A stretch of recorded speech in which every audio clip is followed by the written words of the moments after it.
Como foi a conquista da Mercosul de 99, um título na raça, tão simbólico é o Flamengo. Entre a incomparável conquista da Copa Libertadores e a decisão da Copa Sul-Americana, 36 anos se passaram ao Flamengo. Um hiato longo para figurar nas finais das competições continentais atualmente vigentes na Conmebol, mas que compreende uma história maior dos rubro-negros além das fronteiras. Ao longo da década de 1990, época em que o calendário da Confederação Sul-Americana era recheado de torneios secundários, o Fla registrou relativo sucesso. Foi campeão da efêmera Copa Ouro e 2 vezes vice da Supercopa. Mas nada comparado ao sucesso vivido em 1999, quando o time dirigido pelo lendário Carlinhos celebrou a vitória na Copa Mercosul. Um triunfo simbólico para o clube na virada do século, mas que nem sempre acaba destacado como merece. Eram tempos, afinal, de entre-safra para o Flamengo nas competições nacionais. As conquistas, comuns por longos anos, secariam depois de 1992. Pior do que isso, o Fla sentiria o gosto amargo dos resultados. No Campeonato Brasileiro, de 1993 a 2006, apenas uma vez o clube figurou entre os 7 primeiros, e justo no ano em que tomou uma goleada cachapante do Vasco, antes de ver os maiores rivais erguerem a taça em temporada infernal de Edmundo. Para piorar, depois de 2000, por vezes os rubro-negros flertaram com o rebaixamento, salvos por entidades místicas e folclóricas que os torcedores vacinados preferem guardar a gratidão, mas não a terrível lembrança. Enquanto isso, na Copa do Brasil, o clube da Gávea era um costumeiro favorito e sempre chegava às fases finais, para só então ter seu sonho extirpado pelas mais cruéis eliminações. A geração de flamenguistas que se forjou naquela época aprendeu a sofrer. Era um trauma ver um clube como o Flamengo sequer avançando aos mata-matas do Campeonato Brasileiro, limitado ao coadjuvantismo, sofrendo baques dolorosos principalmente quando atravessava os limites do Rio de Janeiro rumo a outros estados. Porém, este grupo de rubro-negros recém-catequizados aprendeu a valorizar ainda mais a paixão como símbolo da grandeza do clube. E as vitórias, em tempos sofridos e sofríveis, eram melhor saboreadas. A ligação com o que o Flamengo representava, acima do que conquistava, era soldada naqueles anos de desilusão. Mas não que o pensamento do Flamengo fosse pequeno. Longe disso. Se não havia a megalomania da época do centenário, ainda permanecia um Romário imparável para cultivar a geração de fãs. De qualquer maneira, era um time de mais operários do que de grandes estrelas. De jogadores aguerridos, que faziam valer em campo uma palavra mágica ao coração rubro-negro, a raça. E, além do mais, aquele Fla também fincava a máxima de que talento se cria em casa, com alguns bons talentos da base despontando. Já no banco de reservas, o triunfo do Flamengo estava em uma lenda. No comandante que melhor resumiu o espírito rubro-negro, e em diferentes épocas. Carlinhos havia assumido o time em fevereiro, substituindo Evaristo de Macedo. Entre os momentos como interino e efetivo no banco de reservas, o violino estava em sua 6ª passagem como técnico. Trazia uma bagagem de quem, além de tudo o que representou como jogador, faturara os 2 últimos títulos do clube no Campeonato Brasileiro. E uma serenidade de quem, mais do que gerir o elenco, também sabe cativar a torcida na simplicidade. Os flamenguistas tinham um deles à beira do campo, que sublinhou suas virtudes como técnico ao encher um pouco mais a sala de troféus. Se o impacto do Flamengo, naquele momento, era pequeno nos principais torneios do país, o clube ainda cantava de galo no Campeonato Carioca. E a primeira alegria em 1999 veio justamente no estadual, dando início ao tricampeonato tão sublime aos torcedores. Campeão da Taça Guanabara, o Fla pegaria na finalíssima um Vasco histórico. O time que, menos de um ano antes, havia faturado a Libertadores e dado trabalho para o Real Madrid no Mundial. Na decisão da Taça Rio, um mau presságio veio com a vitória vascaína por 2-0, 2 gols de Edmundo, que evitaram o título antecipado dos rubro-negros. E o favoritismo dos cruzmantinos se reforçou após o empate por 1-1 no primeiro jogo da finalíssima, que dava garantia de nova igualdade no reencontro. Mas a equipe de Carlos Germano,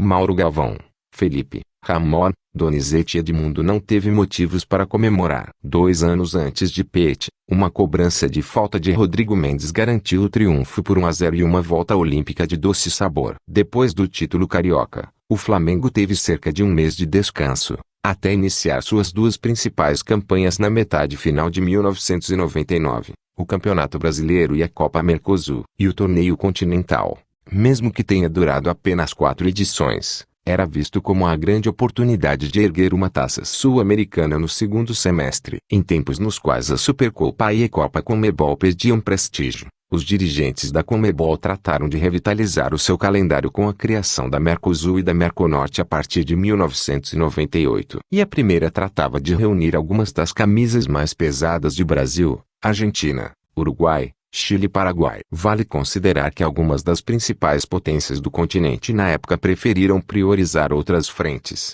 como, em 1998, o Vasco, o Corinthians e o Boca Juniors, escalando majoritariamente jogadores reservas. Mas isso não diminui o peso que a Mercosul realmente teve a quem se empenhou por ela. Na primeira edição, o Palmeiras viveu uma prévia do que viria meses depois. Com vários craques que se consagrariam na conquista da Libertadores, os alviverdes derrotaram um forte Cruzeiro, cheio de remanescentes do título continental em 1997, que também seria vice-campeão brasileiro em 1998. A Raposa de Levir Coupe venceu o primeiro jogo, no Mineirão. O Palmeiras de Felipão daria o troco no reencontro, no Parque Antártica, e ficaria com a taça ao vencer também o terceiro jogo, com um gol de Arce. Neste contexto é que o Flamengo entrou na Mercosul de 1999. O embalo pelo campeonato carioca até poderia botar o time de Carlinhos entre os mais cotados, mas o escalão de favoritos contava com equipes melhor referendadas no momento. O Palmeiras vinha do título da Libertadores e, embora tenha escalado uma equipe mista por vezes, deu prioridade à competição como preparação ao Mundial. O Corinthians tinha elenco forte para as duas frentes e tentava dar sua resposta ao incômodo jejum além das fronteiras que o perseguia. E mesmo Boca Juniors lançou os seus ases, chegando a enfiar 5-1 no São Paulo de Raí na fase de grupos. No entanto, o Flamengo tratou de manter o moral elevado depois do Carioca e ia de vento em popa no retorno à rotina. O desempenho no início do Brasileirão era de candidato ao título. Os rubro-negros venceram 8 de seus primeiros 12 jogos, chegando ao fim de setembro em liderança compartilhada com o Corinthians. Neste período, fizeram algumas partidas bastante simbólicas, como a que quebrou a invencibilidade dos corintianos no Pacaembu ou o empate com o Gama em que Caio Ribeiro precisou calçar as luvas depois que Klemer foi expulso. Neste ritmo,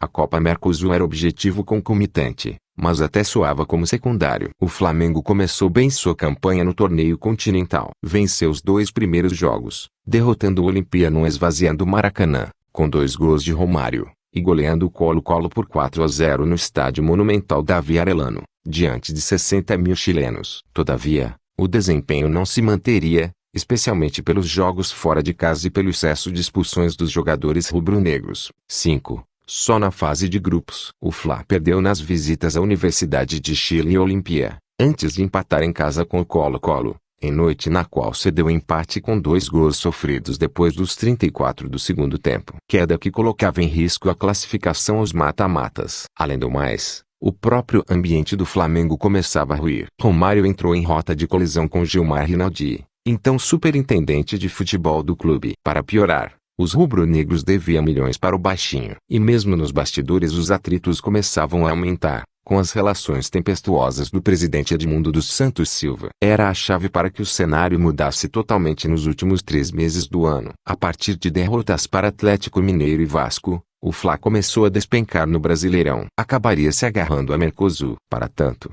porém, era necessário assegurar um lugar nas quartas de final. E em um torneio com 5 grupos, apenas os 3 melhores segundos colocados passavam de fase. O Flamengo tinha chances mínimas de assegurar a liderança da chave, como de fato aconteceu, com a vitória do Olimpia sobre o Colo-Colo, que deixou os guaranis na ponta. Assim, recebendo a Universidade de Chile, o Fla precisava aplicar uma goleada por pelo menos 4 gols de diferença para, com a mesma pontuação dos piores segundos, não ficar de fora dos mata-matas. Assim aconteceu, na atuação mais fulminante dos rubro-negros naquela temporada. Já sabendo do que precisava para ultrapassar ao menos Corinthians e Nacional Uru entre os melhores segundos colocados, o Flamengo partiu para cima. Em apenas 35 minutos, a missão já estava cumprida. E o time de Carlinhos não se satisfez por aí, enfiando 7-0 sobre Léo e Romário, sozinho, balançou as redes 4 vezes, em noite completamente insaciável. De quebra, ainda chegou à marca de 200 tentos pelo clube naquela noite, entre os 5 maiores artilheiros da história rubro-negra. O saldo de gols foi suficiente para botar o Fla nas semifinais. Além do Nacional Uru, quem pagou o pato foi o Boca Juniors, atrás do Corinthians nos critérios de desempate. No Brasileirão, o Flamengo continuou despencando. Perdeu o clássico para o Botafogo, tomou 3-0 do Guarani, empatou com o Palmeiras e também saiu derrotado diante do Cruzeiro. Até venceu a Portuguesa, retornando à zona de classificação, mas o clima turbulento já tomara conta da Gávea. A torcida chegou a apedrejar o ônibus e protestava contra o time, sobretudo contra Romário. O artilheiro também vivia as turras com os dirigentes publicamente. O elenco se fechou ao redor do craque, assim como tratou de proteger Carlinhos, em meio à queda livre. E se ainda faltavam 2 rodadas para a fase de classificação da Série A terminar, a Mercosul parecia muito mais propícia a salvar a lavoura naquele segundo semestre.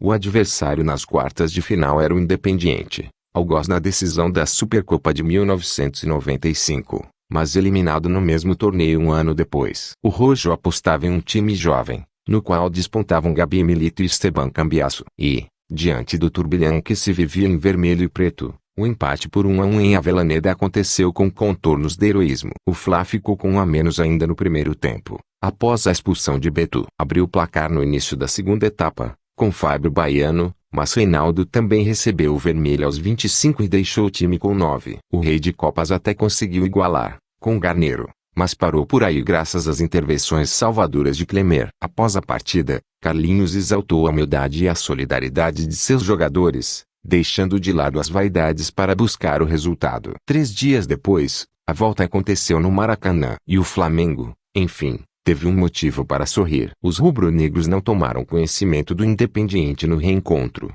goleando por 4-0. Em apenas 24 minutos, já haviam aberto 3 gols de vantagem, com Leandro Machado, Fábio Baiano e Romário. Já no segundo tempo, Leandro Machado fechou a conta. Classificado às semifinais, o time esperaria 3 semanas até fazer o primeiro jogo contra o Peñarol. Momento para voltar sua cabeça ao Brasileirão. Na 6ª colocação, nada saiu como esperado. Apenas 2 dias depois da goleada sobre o Independiente, o Flamengo voltou a campo no Maracanã, pois o cansaço pesou nas pernas e a equipe, diante de 62 mil torcedores, perdeu para o Santos por 1-0. Dodô foi o carrasco. Os rubro-negros voltavam a sair do G8 e dependiam de uma combinação de resultados para avançar às quartas de final. Porém, sequer a sua parte conseguiram fazer no compromisso derradeiro, derrotado pelo Juventude por 3-1, no Alfredo Jaconi. Romário não escondia a frustração, por mais uma vez não cumprir a promessa de levar a Gávea à taça do Brasileirão. E se ainda havia uma esperança de se classificar à recém-ampliada Copa Libertadores,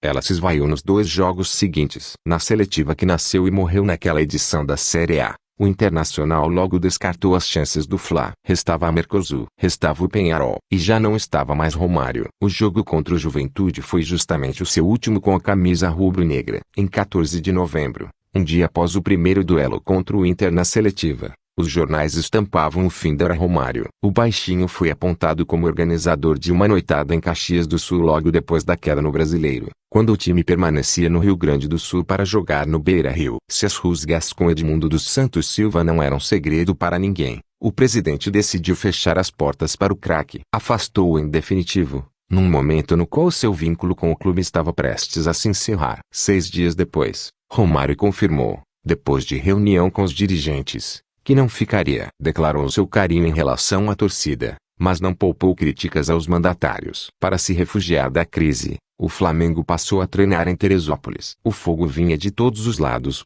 especialmente questionando a autoridade de Gilmar Rinaldi. Já Carlinhos tentava apagar o incêndio em seu elenco, mirando principalmente na liderança de Leandro Ávila. Caio Ribeiro, um dos principais destaques do time naquele conturbado ano, assumiria a camisa 11. Era difícil se concentrar apenas no Peñarol, um adversário de camisa pesada e de más lembranças, por eliminar o Fla no triangular semifinal da Libertadores de 1982.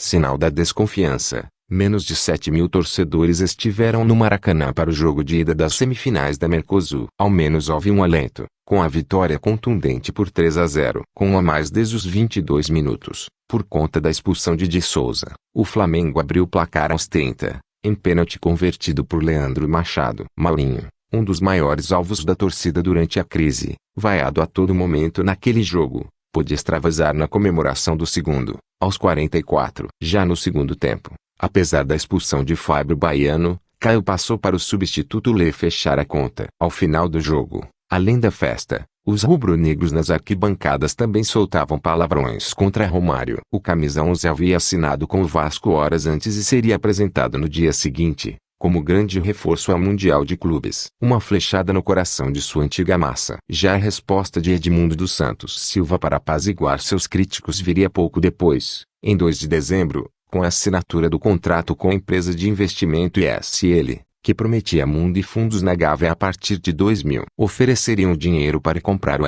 novo craque S do time. E como crise pouca bobagem, antes mesmo do jogo de volta da semifinal a imprensa anunciava as negociações do Flamengo com o substituto de Carlinhos para a nova era. Paulo César Carpegiani voltaria ao clube que levou as maiores conquistas, mas em um momento longe de ser oportuno para se discutir o assunto. O violino seria chamado para conversar sobre a sua saída apenas semanas depois, quando todos já davam o retorno de Carpegiani como certo. Caberia ao velho ídolo reforçar o seu valor como técnico naquelas últimas partidas da Mercosul. O jogo de volta entre Flamengo e Peñarol, no Estádio Centenário, aconteceu 2 semanas depois da vitória rubro-negra no Maracanã. Cauteloso, Carlinhos preferiu rechear o seu meio-campo, visando a vantagem de poder perder por até 2 gols de diferença. Ainda assim, os carboneiros saíram em vantagem nos acréscimos do primeiro tempo, em bela cobrança de falta do ídolo Bengoechea. O empate aconteceu no segundo tempo, em pênalti sobre Reinaldo que Atirson converteu. E o atacante da base provaria mesmo a sua estrela naquela noite. Em um chute de longe,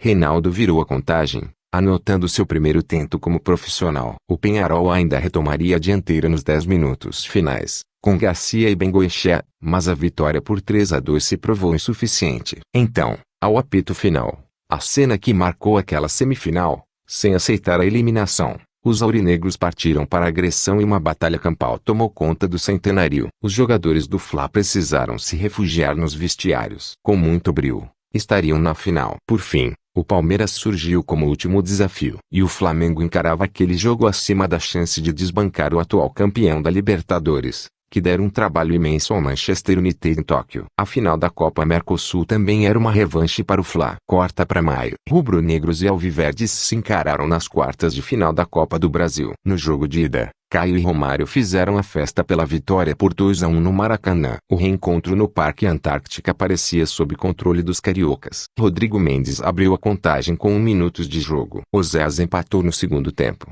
antes que Rodrigo marcasse novamente. Já na sequência, seria a vez de Júnior deixar tudo igual para os alviverdes. Podendo até sofrer um gol, o Flamengo tinha classificação nas mãos. Até que o Ler surgisse como talismã, com gols aos 41 e aos 43, numa virada impressionante que valeu a passagem ao Palestra. Os flamenguistas ficariam na bronca, não só pelo que aconteceu, mas pela arbitragem. Volta para dezembro. As feridas já tinham cicatrizado depois da derrota dolorosa. De qualquer maneira, o Flamengo tinha chance de ouro para se impor sobre o Palmeiras. E para marcar o fim daquele time, à beira do desmanche com a chegada da ISL, seria a última oportunidade para vários jogadores rodados, enquanto os garotos da base tentavam mostrar serviço para não serem sufocados pela enxurrada de medalhões prometidos. O problema era conseguir uma despedida gloriosa contra um adversário duríssimo como o Palmeiras de Filipão, de Marcos, Arce, César Sampaio, Zinho, Alex, Paulo Nunes,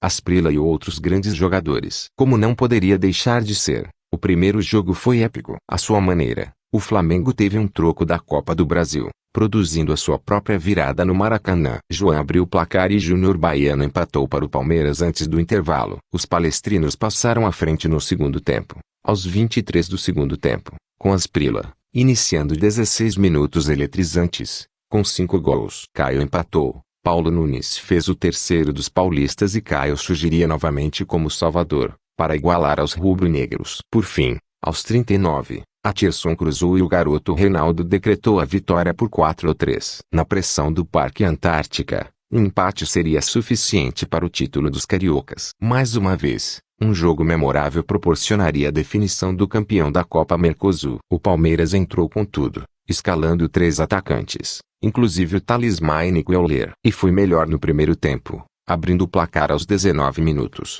em pênalti convertido por Arce. A reação do Flamengo só começou no segundo tempo, em empate providenciado por Caio, logo no primeiro minuto. Rodrigo Mendes, mais uma vez, se forjava como herói ao fazer o segundo. Até que o Palmeiras virasse novamente, em duas falhas dos rubro-negros. Primeiro, Klemer não segurou uma cobrança de falta de Arce. Já aos 21, seria a vez de Paulo Nunes surgir para bagunçar a cabeça dos flamenguistas. Naquele momento, a vitória do Palmeiras forçava o terceiro jogo e o Flamengo tentava reverter a situação, botando pressão até que os garotos da base tirassem o coelho da cartola. Em tabela com Reinaldo, Lei recebeu de calcanhar e encontrou um clarão pelo lado esquerdo da zaga palmeirense. De frente para São Marcos, teve a frieza de apenas deslocar o goleiro, estufando as redes. Na comemoração, não conseguiu segurar as lágrimas. O relógio apontava 38 minutos. Coube aos rubro-negros segurarem o empate por 3-3, até começar a erupção na comemoração. Em um ano tão difícil,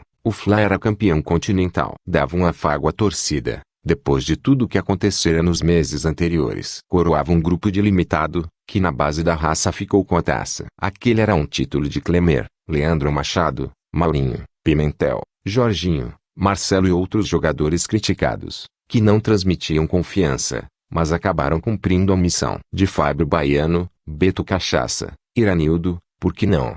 Romário e daqueles que, apesar do talento reconhecido, não mantinham a constância, mas fizeram história. De Fabão, Rodrigo Mendes, Caio e das referências que se superaram pelo esforço. De Atirson, João, Reinaldo, Leonardo Inácio e dos garotos da base. De um zagueiraço como Célio Silva, que entrava na reta final da carreira condecorado. De Leandro Ávila, que assumiu a braçadeira de capitão e foi o melhor jogador do time naquele ano. O volante combativo e preciso nas ações, que representou tão bem o Flamengo, que merece muito mais reconhecimento pelo jogadoraço que foi, inclusive dos próprios rubro-negros. E de Carlinhos, o violino em sua última sinfonia, acertando o time em meio à bagunça na Gávea para fazê-lo, outra vez, campeão. Suas substituições, sobretudo, determinaram o sucesso. O olhar experiente que, na final, botou Rodrigo Mendes e Lê para mudar a história. Carlinhos passou a noite em claro depois da final. Evitou os dirigentes no jantar, sentindo-se traído pela sua saída. Sequer participou da carreata da vitória, pelas ruas do Rio de Janeiro. Mas hoje, seu nome é o mais lembrado. Edmundo dos Santos Silva e Gilmar Reinaldi ficaram em um passado esquecível do Flamengo, especialmente pelo fracasso da parceria com a ISL. Ainda assim, naquele período, o Flamengo conquistaria o tricampeonato carioca, com o irreproduzível gol de Petkovic, e a Copa dos Campeões de 2001, que recolocou o time na Libertadores, além de ter sido vice-campeão na Mercosul de 2001, em tumultuada decisão vencida pelo São Lourenço apenas no ano seguinte. Mas as decepções continentais seriam bem mais constantes. Não repetiriam nada daquilo que se viveu no 20 de dezembro de 1999. O título que, em tempos tortuosos, soou como um milagre de Natal.